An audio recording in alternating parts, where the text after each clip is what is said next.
I am not going to start my video of Google Pixel 9 Pro with usual stuff, but with an actual test, and we'll get to design, camera, display, Gemini, gimmicks and unboxing later on, all in short period. Firstly, I've got a thermometer where it reads the temperature of Google Pixel 9 Pro in the start at 32 degrees, and in 5 minutes it's going to rise rapidly. I've used and loved multiple profile features of Google Pixel 9 a lot, but have always suffered due to the toll it takes on the performance. But I thought Pixel 9 Pro with better specs and bigger RAM would not suffer. Well, I guess I was wrong. In 5 minutes, the temperature rose from 32 degrees to 38 degrees, just in 5 minutes. And the device got hot and started lagging, which has been happening to me since I started using the feature back in Pixel 6. And I hoped it would be fixed by now, but I guess I was wrong. The lag is clear even on the unlock screen of the phone, and I think that's something which Google should do something about. I hope some future update can address such overheating issues, but seems unlikely. I will be doing more tests on performance, battery and overheating of this device, so make sure to subscribe. Next up, let's get to the design of Google Pixel 9 Pro, which has a huge camera bump at the back. I didn't realize how massive it was until I held it in my hands, then went back to my previous Pixel device. Trust me, it's significantly bigger. And I've got slightly longer fingers, so I love it, the way I can put my finger under it and it just stays there. The build seems solid with clicky buttons on the side. The Google Pixel 9 Pro XL has a 50 megapixel primary camera, a 48 megapixel ultra wide camera and telephoto lens. The bump is more prominent, and that's the highlight of it at the back. When it comes to shooting with camera, Google has and still loves processing photos afterwards, and that isn't likely to change as of now. Pixel 9 Pro XL has 30x zoom and comes with Add Me, which I'm sure you've already heard all about. How you can put yourself in a photo later. The zoom functionality of Pixel 9 Pro seems laggy. It seems like it can't decide how much zoom is expected and lags before reaching its final point. However, the photos and videos taken with it are one of the best, no complaints there.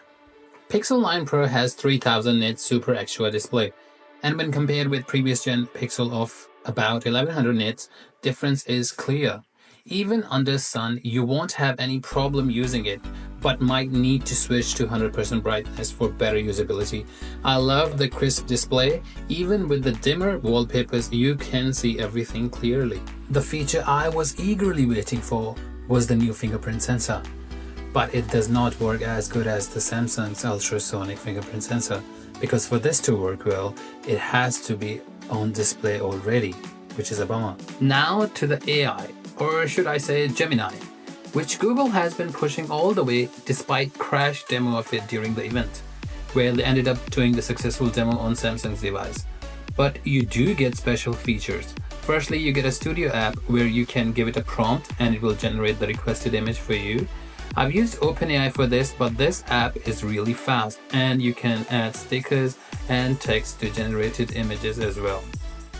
Next up, you have zoom focus, where you could chuck in blurry images to clear. It will play an animation indicating it's processing. I think it does a decent job in most cases, but in some cases its imagination leads it to aspects in a photo which don't even exist, so you have to be very careful with it. The night mode of the camera seems improved. And then you have another functionality in the photos where you can edit using Magic Editor. You can select an area in a photo and request it to make the changes.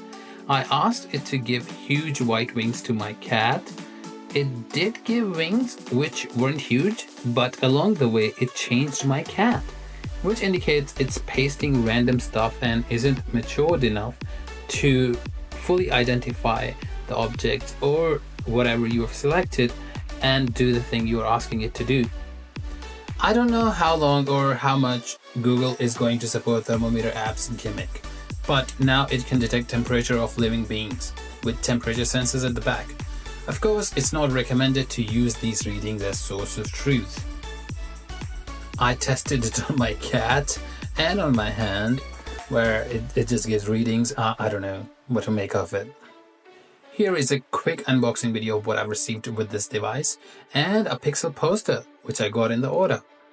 That's it. Please make sure to subscribe for more. Thank you.